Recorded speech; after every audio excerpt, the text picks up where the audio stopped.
How's it going, everyone? How are you? Today I wanted to make a quick video talking about the 5 worst and best things about living in a tiny house. I've been wanting to make this video for a while now, but I wanted to give us some time living in the tiny house to kind of figure out what are the challenges and what are the things that we absolutely love about this place. Now, my wife and I put this list together, so this is based off of our personal experience and our time in our tiny house. It might be different for other people, but these are some challenges that you might face living in a small space. Lastly, please excuse the nasally sounds of my voice. I have a man cold right now, and I'm fighting it strong. He just got a cold. He's a man, he's got a man cold. I'm gonna die. Not if we can help it. Alright, so top 5 things that are difficult first about the tiny house. Alright, so number 1 was humidity. The humidity in the tiny house has been something that we did not expect at all, and we've been really battling. So the way that we battled that is we bought a humidifier. We have a heater in here for our heat, and then we also bought a little meter on the wall. Let me show you. We got this little guy for I think $5 on Amazon, $5 or $10.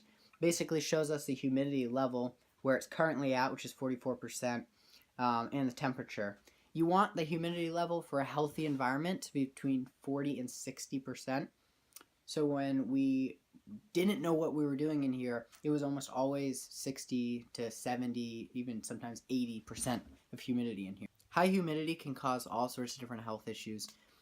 It can grow mold and things like that. So humidity has been a really big challenge for us. We've had to get used to opening windows while we cook. We use the heater to try to dry things out, to get condensation off of the windows.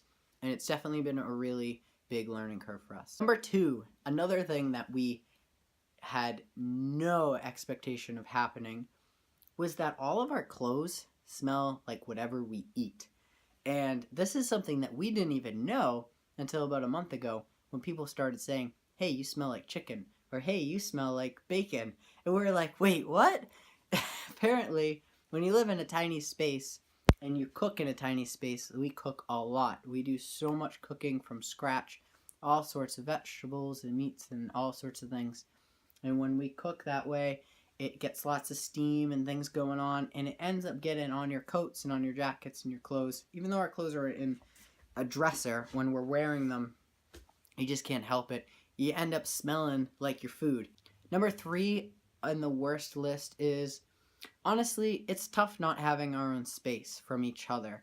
My wife and I absolutely love each other. We have a very great relationship, but it's nice to just have some space to just let your mind just think. And I think it's really valuable to be able to just have time alone and just kind of to get through your thoughts. And I don't know, just to be alone. It's good to just have space from another human being and time when you're alone to reflect and think about things.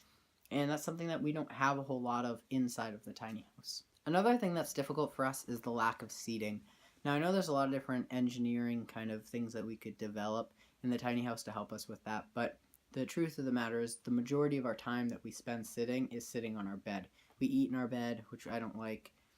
We have these fold-up chairs, which we got for $5 at Walmart, the little Ozark Trail ones. We got these over the summer when we were doing a lot of traveling with our car, and we wanted to just sit in places. So basically we have these fold-up chairs that we open up so we can actually sit down, but we definitely want to create more seating in here. Maybe even get a small love seat and get rid of some stuff in here so that we have just a separate spot other than the bed to sit down. Lastly, for the worst and difficult things is really storage.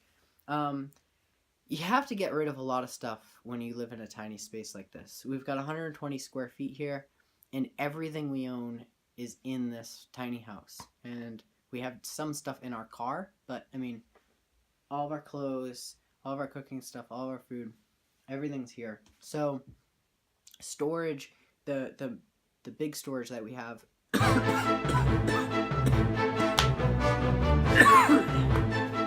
the big storage that we have, is under the bed.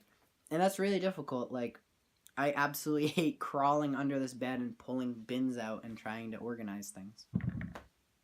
I didn't anticipate how hard it would be to talk a bunch while I have this cold. The cool things about living in a tiny house, the things that we really enjoy. Number 1, financial freedom.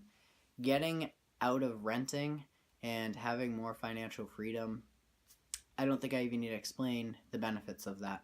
It helps with stress, it helps with your creativity, and it really frees you up to go towards goals that you have. Number 2, less to maintain.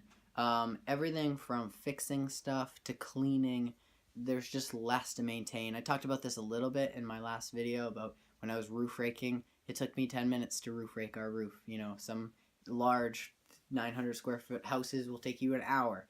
So it's really nice to have tasks that you can do, and you actually end up enjoying them because you're not spending hours doing them.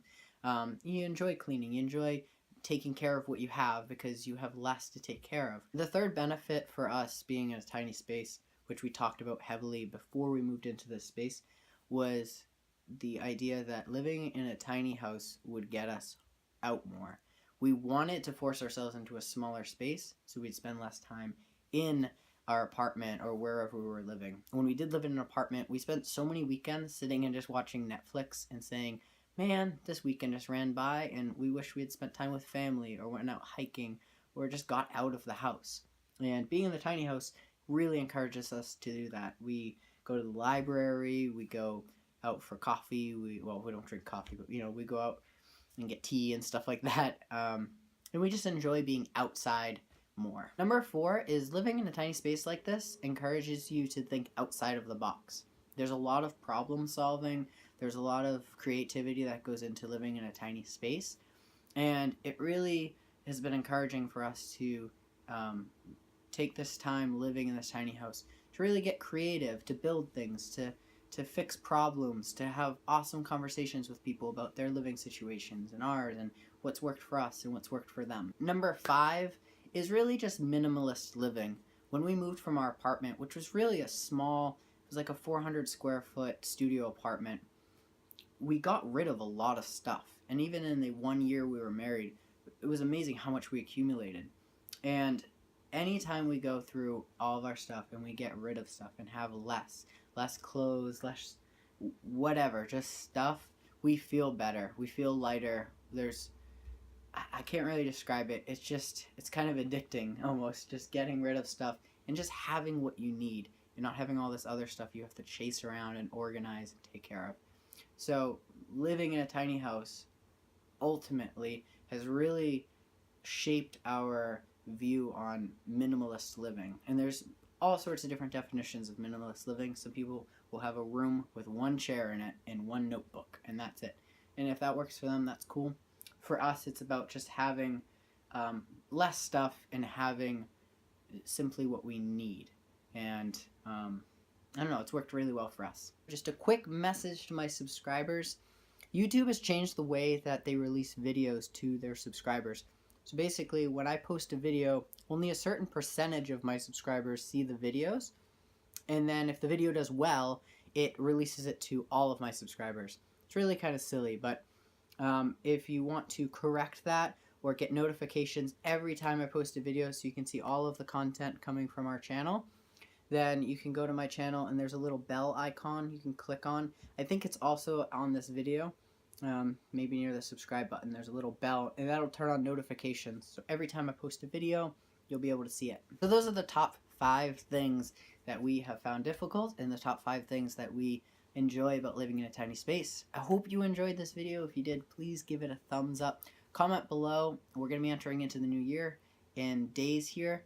And I'm really curious what kind of videos you guys want to see, what kind of content you want to see coming from this channel. So if you want to comment below ideas, or maybe you have an alternative living situation, or you just have some thoughts on this video, comment below. I love talking to you guys. So I hope you have a good, happy new year, and I will talk to you soon. Alright, bye.